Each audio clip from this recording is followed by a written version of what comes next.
Hello guys, welcome back to celebrity town. आज मैं आपको एक्सप्लेन करने वाली हूँ भूल भुलैया 3 मूवी, जो कि हाल ही में 1 या 2 दिन ही हुए लेटेस्ट रिलीज हुई है।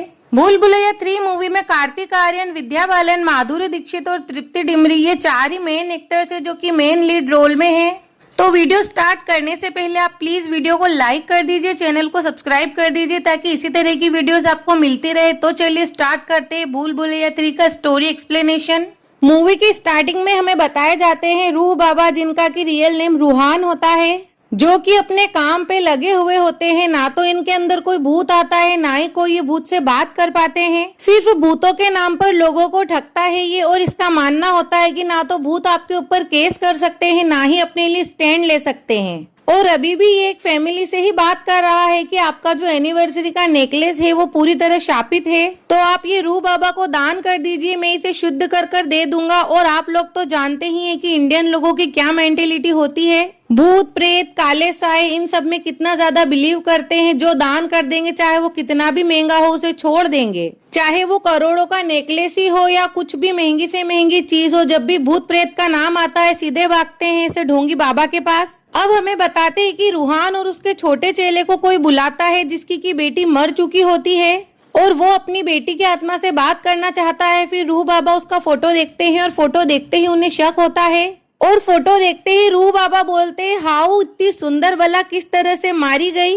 इसके बाद उसके पापा बोलते हैं कि आप इनकी प्रशंसा मत करिए, आप मेरी बेटी से मेरी बात कराइए, क्योंकि आप तो आत्माओं से बात कर सकते हैं। और आपको मैं इतना भी बता दूं कि राजा जी जो थे वो हमारे पूर्वज थे, हम उनके वंशज हैं, हम लोग एक रॉयल फैमिली हैं। अगर तुम मेरी मरी हुई बेटी से मेरी बात करवाते हो तो इसके तुम्हें अच्छे खासे पैसे दूंगा। और पैसे का नाम सुनते ही रूहान फिर से नाटक स्टार्ट कर देता है। वो हमेशा नाटक ही करता है, ना तो उसमें कोई आत्मा आती है, ना ही वो किसी आत्मा से बात करता है। पर इस बार वो खुद ही डर जाता है, क्योंकि जो मीरा होती है यानी कि मरी हुई लड़की, वो एकदम से आ जाती है और रूहान का वीडियो बनाकर फिर उसे ब्लैकमेल करती है और कहती है कि मुझे पता है कि तुम एक नंबर के ढोंगी हो और ये हमारा प्लान था, और ये मेरे पापा नहीं है, मेरे मामा है, और तुम्हारा डरता हुआ वीडियो हमने रिकॉर्ड कर लिया है, इसलिए अब तुम हमारा काम करोगे, जो हम कहेंगे वो तुम्हें करना पड़ेगा। इस तरह से वो ब्लैकमेल करती है रूहान को और कहती है कि अगर मेरी बात नहीं मानी तो मैं सोशल मीडिया में डाल दूंगी और तुम्हारा पूरा बिजनेस ठप हो जाएगा। वो कहती है कि तुम हमारे साथ रक्त घाट चलो, हमारा छोटा सा काम करना है, सिर्फ एक आत्मा को भगाना है और तुम्हें पूरा 1 करोड़ रुपया मिलेगा। और वो राजी हो जाता है। वो सोचता है कि मैं जैसे तैसे इन्हें बेवकूफ बनाकर 1 करोड़ रुपया ले लूंगा। और फिर वो लोग निकल जाते हैं रक्त घाट के लिए। रक्त घाट जो है वो पुराना गाँव होता है और यहाँ पर आसपास जंगल ही जंगल, खंडर ही खंडर होते हैं, और बीचों बीच में होता है एक राजमहल, जो कि पूरी तरह से अब खंडर बन चुका है। यहाँ कोई भी नहीं रहता है, यहाँ के सभी लोग तबेले में रहते हैं। फिर हम देखते हैं कि रूहान जो है वो राजा जी से मिलता है, और राजा जी होते हैं वो ऐसे होते हैं कि वो अपने बॉडीगार्ड को ही व्हील चेयर पर बैठाकर घुमाते हैं। रूहान पहले उन्हें ही राजा जी समझ लेता है, फिर असली राजा जी से मिलते हैं और उसे बताते हैं कि उनकी हालत बहुत ज्यादा खराब है, वो गरीबी झेल रहे हैं। जब से राजमहल के ऊपर एक श्राप लगा है तब से ये लोग इसी तरह गरीबी झेल रहे हैं, बुरे वक्त से गुजर रहे हैं, और ये श्राप इनके पूर्वजों की वजह से लगा हुआ है और उनकी वजह से ही इतने गरीब बने हुए हैं। फिर रूहान को बताते हैं कि उस महल के ऊपर मंजुलिका की जो आत्मा होती है उसका श्राप है और कोई उस महल में नहीं जा सकता, इसीलिए वो लोग तबेले में रहते हैं। और मीरा जो होती है वो राजा जी की बेटी होती है, ये भी भूत प्रेत में नहीं मानती है, इसलिए चाहती है कि रूहान वहाँ जाकर नाटक करे, वहाँ के दरवाजे वगैरह खोले और सबको बता दे कि भूत पिशाच जैसी कोई चीज नहीं होती है। और जब महल का श्राप खत्म हो जाएगा तो ये महल बिकेगा 1000 करोड़ में, जिसमें से 1 करोड़ तो मिलेगा रूहान को, तो मीरा को भी अच्छा खासा पैसा मिलेगा और ये लोग इस गरीबी से बाहर आ जाएंगे। पर श्राप के साथ इस महल को बेच नहीं सकते और इस श्राप को खत्म करने के लिए ही इस ढोंगी बाबा यानी रूहान को बुलवाया गया है, क्योंकि ना तो रूहान भूतों में मानता है, ना ही मीरा भूतों में मानती है। अगर रूहान भूतों में मानता तो वो यहाँ हरगिज नहीं आता। और मीरा जो होती है वो सारी कहानी बता देती है रूहान को, ताकि वो भी पहले से तैयारी कर सके कि उसको क्या ढोंग करना है, क्या नहीं करना है। और पूरा गांव ये बात जानता है, पूरे गांव वाले, पूरे पूर्वज सब लोग ये बात जानते हैं कि ये जो महल है ये श्रापित है। कोई भी इस बात से मुकर नहीं सकता कि इस महल में आत्मा नहीं है। सब जानते हैं कि इस महल में आत्मा है। पर मीरा जो होती है वो मॉडर्न टाइप की लड़की होती है, वो इन सब चीजों में नहीं मानती है, तो वहीं रूहान भी नहीं मानता है। पर रूहान के आने के बाद से ही महल में कई तरह की अनहोनी होना स्टार्ट हो जाती है। फिर हम देखते हैं कि राजा जी एक तांत्रिक को बुलाते हैं जो कि रूहान को देखते ही बोलते हैं कि आप जो हो वो यहाँ के युवराज के पुनर्जन्म हो, आप हमारे युवराज देवेंद्र के पुनर्जन्म हो। और रूहान को ये सब काफी वियर्ड लग रहा था क्योंकि गांव वाले भी उसको इस तरह देख रहे थे और वो खुद भी देख रहा था कि उसकी शक्ल बिल्कुल मिलती है युवराज देवेंद्र के फोटो से। तो वहीं तांत्रिक उसे बोलता है कि मेरे पूर्वज मुझे बोलकर गए थे कि राजमहल में किसी का तो पुनर्जन्म जरूर होगा और वो ही आके तुम सबको इस श्राप से मुक्ति दिलाएगा, तो आप वही हैं और आपका पुनर्जन्म इसी काम के लिए हुआ है। इसके बाद से तो रूहान खुद को राजकुमारी समझने लगा था, सबको नौकरों की तरह ट्रीट करने लगा था। फिर हम देखते हैं कि वहाँ पर एक महाउत्सव होता है जिसमें कि सब लोग बोलते हैं कि हमारा युवराज हमें मिल चुका है जो हमें श्राप से मुक्ति दिलाएगा। और फिर हम देखते हैं कि रूह बाबा को सिंहासन विंगासन पे बिठाया जाता है, उन्हें अच्छे कपड़े वपड़े पहनाए जाते हैं, प्रजा के सामने ले जाया जाता है। और फिर रूहान भी वहाँ लंबी लंबी फेंकने लगता है कि मैं आप सबको मुक्ति दिलाऊंगा और मंजुलिका कौन है, मैं तो उसकी चोटी पकड़कर उसको गांव से बाहर निकाल दूंगा। अब आप फिक्र मत कीजिए, रूह बाबा आ चुके हैं। तभी वहाँ पर एंट्री होती है छोटा पंडित, बड़ा पंडित और पंडित आयन की। और वो लोग आते ही रूह बाबा को गाली देने लगते हैं और बोलते हैं कि ये एक नंबर का ढोंगी है और वो कहते हैं कि ये कुछ नहीं करेगा, इसे कुछ आता वाता नहीं है, ये यहाँ पर सिर्फ आपके पैसे हड़पने आया है, आपको चूना लगाने आया है। और हम इसे बहुत अच्छे से जानते हैं, आज से नहीं कब से हम इसको जानते हैं। पर वहाँ पर जो होता है रूहान थोड़ा टेंशन में आता है पर एक तिगड़म लगा लेता है और नाटक करने लगता है कि मेरे अंदर एक आत्मा आ रही है और मुझे इन तीनों के बारे में कुछ याद आ रहा है। और फिर रूहान एक आत्मा के शरीर में आने के जैसे नाटक करता है और वो कहता है कि इसका नाम नानटू है, इसका नाम पांटू है और इसका नाम टुनटुनी है। और ये तीनों ही पहले मेरे दास हुआ करते थे, मेरे हाथ दबाया करते थे, मेरे पैर दबाया करते थे। तो और ये जो टुनटुनी है ये मेरे कमरे की लाइट बंद किया करती थी और भी मेरे छोटे मोटे काम किया करती थी। और वो बोलता है कि देखना ये लोग अब इस बात को मानेंगे भी। फिर रूहान इन लोगों के पास जाता है और इनकी पोल खोलने की धमकी देता है और इनके सामने एक ऑफर रखता है। वो बोलता है कि मेरी साइड हो जाओ, मिल बांट के खाएंगे, वरना तुम्हें एक फूटी कोड़ी नहीं मिलेगी और गाँव वालों को मैं सिखा दूंगा तो तुम्हें धक्के मारकर गाँव से बाहर निकाल देंगे। और ये लोग भी इस बात के लिए एग्री हो जाते हैं क्योंकि इनके पास कोई ऑप्शन ही नहीं था। इसके अलावा रूहान के साथ ये पहले भी काम कर चुके हैं, इनका एक्सपीरियंस काफी गंदा रहा है, ये रूहान को काफी अच्छे से जानते हैं और इसलिए ये रूह बाबा की बात मान लेते हैं, रूह बाबा से कोई पंगा नहीं लेते हैं। तो वहीं इधर महल के अंदर रूहान के आने के बाद से ही कुछ हलचल होने लगी थी, कुछ घटनाएं होने लगी थी। और एक दिन जब रूहान सोता है तो उसे सपने में मंजुलिका का घोस्ट दिखाई देता है। उसे दिखाई देता है कि मंजुलिका की आत्मा उसे जलाकर मारना चाहती है और इस बात से रूहान इतना परेशान हो जाता है कि वो महल छोड़कर जाने की सोचता है। और यही सपना उसे रोज आया करता था और वो बहुत परेशान हुआ करता था और उसे ये भी दिखता था कि मीरा उसके बगल में सोई हुई है और खुद अपने आप को मार रही है। रूहान कोशिश भी करता है कि मीरा के फोन से वो ब्लैकमेल होने वाला वीडियो डिलीट कर दे और यहाँ से जैसे तैसे भाग जाए। पर इसके साथ भी एक प्रॉब्लम थी, ये इतना इजी नहीं था। उसका जो चेला होता है वो बोलता है कि इंस्पेक्टर राठौर के परिवार को जब हमने परेशान किया था और उनके रिलेटिव्स को लूटा था, इसलिए हम शहर वापस नहीं जा सकते, हमें मजबूरन इधर रहना ही पड़ेगा। पर रूहान बोलता है कि जब तक तो मैं जिंदा बचूंगा ही नहीं, ऊपर से ये मीरा दिन में तो मुस्कुराती है, रात को मुझे डराती है। और इधर हम देखते हैं कि रूहान और मीरा के बीच केमिस्ट्री काफी अच्छी होने लगी थी, एक दूसरे को पसंद करने लगे थे, पर ऐसे भूतिया महल में एक दूसरे से कह नहीं पाते थे, प्यार का इजहार नहीं कर पाते थे। और फिर इधर रूहान मीरा के पापा यानी राजा जी को मनाने की कोशिश करता है क्योंकि राजा जी जो होते थे वो कभी कभी अपनी मरी हुई पत्नी से बात किया करते थे और रूहान इस बात का फायदा उठाता है। रूहान राजा जी से कहता है कि उनकी पत्नी की आत्मा उसकी बॉडी में आ चुकी है और वो उनसे कुछ कहना चाहती है। और फिर वो अपना नाटक शुरू करता है। वो कहता है कि ए जी, आपको क्या लगता है इस भूतिया महल के चक्कर में हमारी लड़की कुंवारी रह जाएगी? क्या आप उसकी शादी वादी का बिल्कुल भी नहीं सोचते हैं? मेरी नजर में एक बहुत ही अच्छा लड़का है जो कि आपके सामने खड़ा है। और फिर इस तरह रूहान अपने गाल पे हाथ फेरने लगता है जैसे बताते हैं कि मैं ही वो लड़का हूँ। और फिर उनकी पत्नी की आत्मा यानी कि रूह बाबा बोलते हैं कि मैंने अपना दामाद चुन लिया है, मीरा को भी ये बहुत पसंद है, तो आप भी इसे फाइनल कर लीजिए। और यही रूहान और मीरा का प्लान भी होता है क्योंकि रूहान अगर मीरा से शादी करता है तो मीरा के भी पैसे सब उसी को मिलते हैं। तो फिर राजा जी रूहान से बोलते हैं कि तुम मेरी बेटी से शादी कर सकते हो, पर उससे पहले तुम्हें इस महल से भूत को भगाना होगा।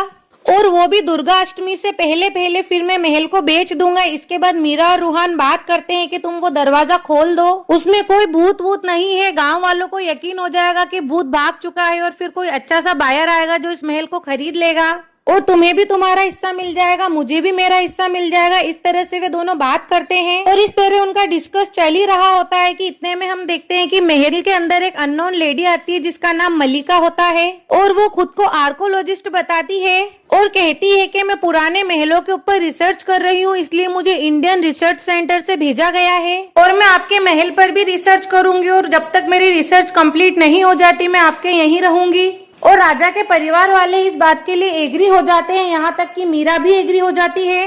पर उसे देखकर ऐसा लगता है कि मानो उसकी आंखों में कुछ और हो, उसके मन में कुछ और हो। और इधर मीरा रूहान को बोलती है कि दुर्गाष्टमी से पहले पहले हमें वो दरवाजा खोलना पड़ेगा और रूहान उस दरवाजे को खोल देता है पर उसके अंदर से कुछ भी नहीं निकलता, सिर्फ कुछ चमगादड़ वगैरह निकल कर बाहर आते हैं और थोड़ी ठंडी ठंडी सी हवा बाहर आती है। इसके बाद मीरा पूरे गांव में ये बात अनाउंस कर देती है कि रूह बाबा ने उस मंजुलिका की आत्मा को भगा दिया है और अब ये महल बिकेगा। तो दूसरी तरह हम देखते हैं कि जो मलिका होती है वो इस तरह की रिसर्च करती है कि हर एक दीवार को वो टच कर कर कर देखती है। तभी हमें बताते हैं कि उन दीवारों के अंदर एक सुरंग निकलती है और वो सुरंग जाती है अंदर की तरफ एक और दरवाजे की ओर और ये वही दरवाजा होता है जिसे कि दिव्य मंत्र से बंद किया जाता है और फिर से तांत्रिक को बुलाया जाता है और वो तांत्रिक बोलता है कि मैंने बोला था दुर्गाष्टमी से पहले कोई गेट नहीं खोलना है, आपने खोल दिया है और मेरे पूर्वजों ने भी मुझे नहीं बताया था इस दरवाजे के बारे में।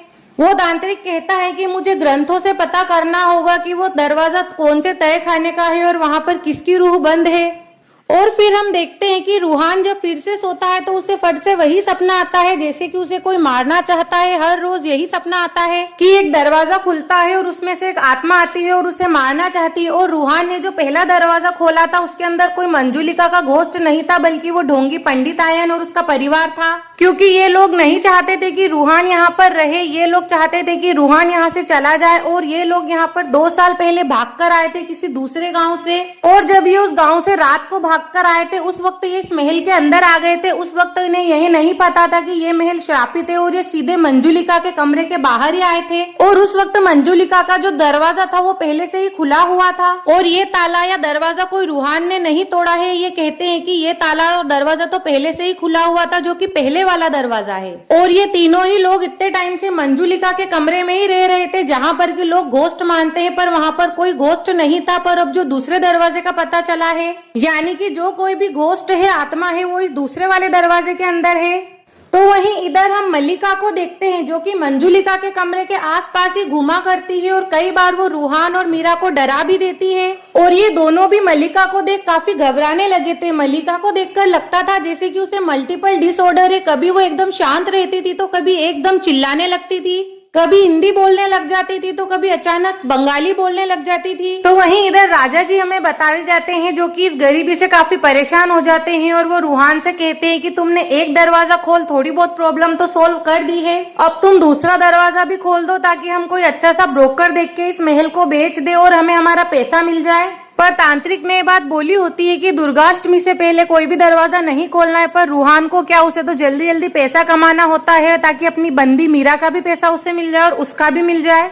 और फिर वो जाता है सीधा राजा साहब के पास और उनसे कहता है कि मैं कल के कल ही दरवाजा खोल दूंगा, आपका महल कल के कल ही बिकवा दूंगा, कोई बड़ी बात नहीं है, मैं गेट खोल दूंगा। तो जो राजा जी होते हैं वो भी बहुत लालच में होते हैं क्योंकि महल जो होता है वो 1000 करोड़ से ऊपर में बिकने वाला होता है। तो वो रूहान को फटाफट इजाजत देते हैं कि फटाफट जाओ और तुम दरवाजा खोल दो। और रूहान जो होता है वो जाता है और वो दरवाजा खोल देता है और जैसे ही वो दरवाजा खुलता है मानो अनर्थ हो जाता है। पूरे महल में कौवे ही कौवे घूमने लग जाते हैं, मानो प्रलय आ जाता है। तभी तांत्रिक वहां आकर रूहान को कहता है कि तुमने ये क्या कर दिया, प्रलय आ जाएगा, मुझे ग्रंथों से कुछ ऐसे राज पता चले हैं। वो बताता है फिर कि मंजुलिका कौन थी। वो बताता है कि आज से ठीक 200 साल पहले मंजुलिका इस महल की शान हुआ करती थी। वो संगीत और नृत्य कला में तो 1 नंबर पर थी, पर युद्ध में भी उत्तम थी और वो कोई भी चीज ठान लेती उसे पूरी कर रहती थी। और वो ये मानती थी कि इस महल की अगली उत्तराधिकारी वही होगी, पर जो राजा होते हैं उन्हें महल की दासी से प्यार हो जाता है और उनसे उनके एक बच्चा पैदा हो जाता है जो कि बेटा होता है और उसका नाम देवेंद्र होता है और राजा जी उसे ही उत्तराधिकारी घोषित कर देते हैं। और ये बात मंजुलिका को बिल्कुल भी बर्दाश्त नहीं होती और वो रात को जाती है और जो उनका बेटा होता है देवेंद्र उसे मार डालती है। और जब ये बात राजा को पता चलती है तो वो मंजुलिका को जिंदा जला देते हैं। उसके बाद मंजुलिका आत्मा बन जाती है और भटकती रहती है और इस तरह से एक वो पिशाचिनी बन जाती है। और पिशाच बनने के बाद वो महल में आती है, फिर अपने पिता को जलाकर पूरे महल के ऊपर एक श्राप छोड़ जाती है। और ये जो कहानी है ये गांव का बच्चा बच्चा जानता है, पर जो कहानी गांव का बच्चा बच्चा नहीं जानता वो ये है कि मंजुलिका की एक बहन और होती है जिसका नाम अंजुलिका होता है। और आज तुमने जो दरवाजा खोला है वो अंजुलिका का दरवाजा खोला है। अंजुलिका मंजुलिका से हर मामले में एक नंबर ज्यादा थी। एक बहन आंधी थी तो मानो एक बहन तूफान था। और अब इस महल के अंदर प्रलय आने वाला है और कोई भी हमें इस प्रलय से नहीं बचा सकता है। तो अभी फिर से हम देखते हैं कि पूरे महल में कौवे मंडराने लगते हैं। तभी हमें दिखाते हैं कि नदी के रास्ते से एक और औरत आती है जो कि अपना नाम मंदिरा बताती है। और आते ही वो राजा जी को ये बोलती है कि मैं ये महल खरीदूंगी, दुर्गा अष्टमी के दिन ही खरीदूंगी और पूरे 1000 करोड़ में खरीदूंगी। और ये सुनकर राजा जी एकदम खुश हो जाते हैं। उन्हें नहीं पता कि इसके पीछे इसका क्या मकसद होता है। और फिर वो कहती है कि मैं मंजुलिका के कमरे में ही रहूंगी, मुझे उसी कमरे में रहने दिया जाए। और जैसे ही मंदिरा कमरे में जाती है तो मल्लिका और मंदिरा का आमना सामना होता है, एक दूसरे का गला पकड़कर मारने लग जाते हैं। और ये सीन काफी खौफनाक होता है, मानो ऐसा लगता है कि बरसों से ये एक दूसरे को जानते हैं और किसी मकसद के लिए यहाँ आए हैं। तो अभी हमें ये बताया जाता है कि ये दोनों कोई और नहीं बल्कि 200 साल पहले जो राजा की बेटियां थी मंजुलिका अंजुलिका वो हैं। और इन दोनों का ही पुनर्जन्म हुआ है और ये फिर से इस राजमहल में गद्दी की लड़ाई लड़ने के लिए आए हैं, क्योंकि इनका भाई जो होता है वो तो मर चुका होता है जिसे कि इन दोनों ने ही मारा होता है। और इतिहास ने अंजुलिका को भुला दिया होता है। सिर्फ मंजुलिका के बारे में ही सबको पता होता है, पर ग्रंथों की वजह से आज सब अंजुलिका के बारे में भी सब कुछ जानते हैं। और फिर ये दोनों ही नादान बनकर इस महल में रहने लग जाते हैं, मानो दुर्गा अष्टमी के दिन ये जो अपना मकसद है वो पूरा करेंगे। तो वहीं मीरा और रूहान को शक हो जाता है कि इन दोनों के आते ही महल में फिर से अनहोनी होना शुरू हो गई है। तभी तांत्रिक होता है, वो भी बोलता है कि हमारे आसपास ही कोई आत्मा घूम रही है और वो ये इंतजार में है कि कब मैं अपना काम पूरा करूं और फिर प्रलय आने वाला है। और वो दिन जो होगा वो दुर्गाष्टमी का दिन होगा, क्योंकि इससे अच्छा कोई दिन नहीं हो सकता। फिर हमें दुर्गाष्टमी का दिन बताया जाता है और पुतला लगाया जाता है। और वो पुतला मंजुलिका का होता है जो कि हर साल जलाया जाता है, क्योंकि उसने अपने भाई को यानी कि देवेंद्र को मारा था और इस गांव के ऊपर श्राप लगाया था। तो फिर हम देखते हैं कि उत्सव की तैयारी होती है, सभी गांव के लोग वहां इकट्ठे होते हैं, जश्न होता है। और जैसे ही इधर उत्सव खत्म होता है तो हमें दिखाया जाता है कि जो मीरा होती है वो राजकुमारी के भेष में होती है और खुद के शरीर पर मिट्टी का तेल डाल लेती है और खुद को आग लगाने ही वाली होती है। तभी रूहान उसे एकदम रोक लेता है और पूछताछ करने पर पता चलता है कि मीरा थोड़ी वक्त पहले मल्लिका के साथ थी। तो फिर रूहान का शक सीधा मल्लिका पर जाता है कि जो मल्लिका है वो ही मंजुलिका है। उसके बाद तांत्रिक भी उसको कहता है कि मंजुलिका को खत्म करने के लिए मुझे एक यज्ञ करना पड़ेगा, वही यज्ञ जो कि मेरे पूर्वजों ने किया था। और उस यज्ञ में से एक तेल निकलेगा, उस तेल की मदद से ही तुम मंजुलिका को खत्म कर सकते हो। और फिर रूहान वो तेल लेकर सीधा जाता है मल्लिका के पास। फिर मल्लिका पे जैसे ही तेल डालने लगता है उधर से मंदिरा आ जाती है और फिर मल्लिका जोर जोर से हंसने लगती है और बहुत डरावनी तरह से बिहेव करती है और खुद को मंजुलिका कहने लगती है और सीधे मंदिरा का गला पकड़कर हवा में ले जाती है और वहां ले जाकर उसे नीचे फेंक देती है। और इन दोनों की लड़ाई का फायदा उठाते हुए रूहान दिमाग लगाता है और उनके चारों ओर वो जादुई तेल छिड़क कर आग लगा देता है। इस तरह से मल्लिका तो कैद में आ जाती है, पर जो मंदिरा होती है उसका हमें एक नया रूप बताते हैं। उसकी आंखें एकदम बदल जाती है और फिर वो एकदम से उठती है और अपने आप को मंजुलिका कहकर चिल्लाने लगती है। और उसका शरीर जो होता है वो पूरा टूट चुका होता है, तो एक एक शरीर के हिस्से को जोड़ते हुए वो खड़ी होती है और जोर जोर से हंसने लगती है। फिर इधर जो रूहान होता है वो भी कंफ्यूज हो जाता है कि आखिर मंजुलिका कौन है। तभी मल्लिका आती है और रूहान का गला पकड़ लेती है और फिर वो रूहान से कहती है हम बहनों की कोई गलती नहीं है, ये तो कोई और ही कर रहा है। फिर हमें फ्लैशबैक दिखाया जाता है जहाँ पर हम रूहान को देखते हैं जो कि उसके पूर्वज देवेंद्र की तरह ही दिख रहा होता है। और फिर हमें बताते हैं कि जब देवेंद्र को राजकुमार घोषित किया जाता है तो वो बिल्कुल भी खुश नहीं होता, क्योंकि वो राजकुमार नहीं बनना चाहता था। वो तो एक नर्तक बनना चाहता था, क्योंकि वो बाहर से छोरा दिखता था, अंदर से वो लड़की था। और ये बात इन दोनों ही बहनों को पता चल गई थी और फिर ये दोनों ही देवेंद्र के साथ नाटक करने लगते हैं, अच्छे दीदी होने का कर्तव्य निभाने लगते हैं। फिर जो देवेंद्र होता है वो अपनी दोनों ही बहनों की बात मानने लगता है और जो वो कहती है वैसा ही करने लगता है, क्योंकि वो हमेशा से ही सजना संवरना चाहता था, नृत्य करना चाहता था, पर लोगों से छिपा कर रखता था वो कि वो एक नारी है, इसलिए वो कुछ नहीं कर पाता था। पर अंजुलिका उसे बोलती है कि आज हम तुम्हें सजाएंगे, तुम नाचो, हम देखेंगे, हम तुम्हारे लिए गाना गाएंगे। और इसी मौके का फायदा उठाकर मंजुलिका जो होती है वो अपने पापा को बुलाकर लेकर आ जाती है, और उनके जो पापा होते हैं वो ये सब कुछ नहीं देख पाते, नहीं बर्दाश्त कर पाते और अपने पुत्र को मृत्यु दंड दे देते हैं, यानी कि अपने पुत्र को जिंदा जला देते हैं। और अपनी दोनों बेटियों को भी बोलते हैं कि ये बात तुम मुझे अकेले में बता सकती थी, तुमने पूरे राज्य के सामने बताया, तुमने ये भी नहीं सोचा कि पूरे राज्य की कितनी बदनामी होगी, इसलिए मैं तुम दोनों को ही इस गाँव से निकाला देता हूँ और वहीं इतिहास में तुम दोनों को अपने भाई का हत्यारा कहा जाएगा। और अंजुलिका, तुम्हें तो मैं इतिहास से ही मिटा दूंगा, यही माना जाएगा कि मंजुलिका ने ही अपने भाई को मारा था।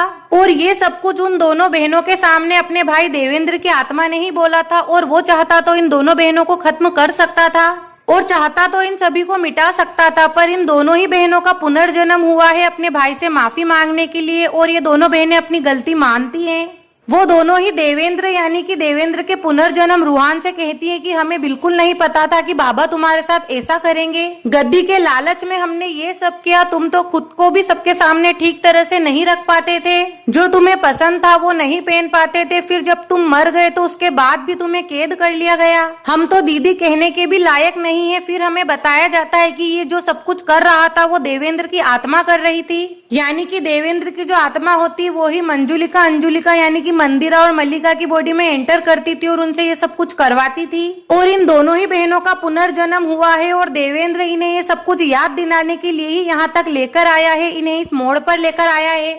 देवेंद्र की आत्मा सोच रही थी कि इन्हें सब कुछ याद दिलाने के बाद वो इन दोनों को खत्म कर देगा, अपनी मौत का बदला ले लेगा, पर यहाँ देवेंद्र की आत्मा देखती है कि ये दोनों तो उससे माफी मांग रही हैं, तो फिर देवेंद्र की आत्मा भी इन्हें माफ कर देती है और फिर इस बंधन से मुक्त हो जाती है, इस गांव को, इस महल को छोड़कर हमेशा के लिए चली जाती है। और ये जो सारा प्लान होता है ये देवेंद्र की आत्मा का ही होता है। वो चाहता है कि इन दोनों बहनों को कैसे एक जगह लाया जाए और कैसे इन दोनों को एक जगह लाकर फिर मैं इन दोनों को मार डालूं, पर उसका प्लान सक्सेस नहीं हो पाता क्योंकि दोनों बहनें माफी मांग लेती हैं और पुनर्जन्म इन दोनों बहनों का ही होता है, ना कि देवेंद्र का, ना कि रूह बाबा का होता है, वो तो सिर्फ एक आत्मा ही होती है। और इसी के साथ ये मूवी यहीं पर खत्म हो जाती है। तो गाइज ये थी लेटेस्ट रिलीज मूवी भूल भुलैया 3 की फुल स्टोरी एक्सप्लेनेशन। अगर आपको वीडियो अच्छा लगा हो तो कमेंट सेक्शन में जाकर जरूर लिखना और इस वीडियो को लाइक कर देना, चैनल को सब्सक्राइब कर लेना और इसी तरह की और लेटेस्ट मूवी की एक्सप्लेनेशन वीडियो अगर देखना चाहते हो तो एक बार मेरे चैनल को जरूर विजिट करना या फिर एंड स्क्रीन पर जो मूवी एक्सप्लेनेशन का वीडियो आएगा उस पर क्लिक कर एक और लेटेस्ट मूवी की एक्सप्लेनेशन वीडियो देख लेना, पर वीडियो को लाइक कर चैनल को जरूर सब्सक्राइब कर लेना।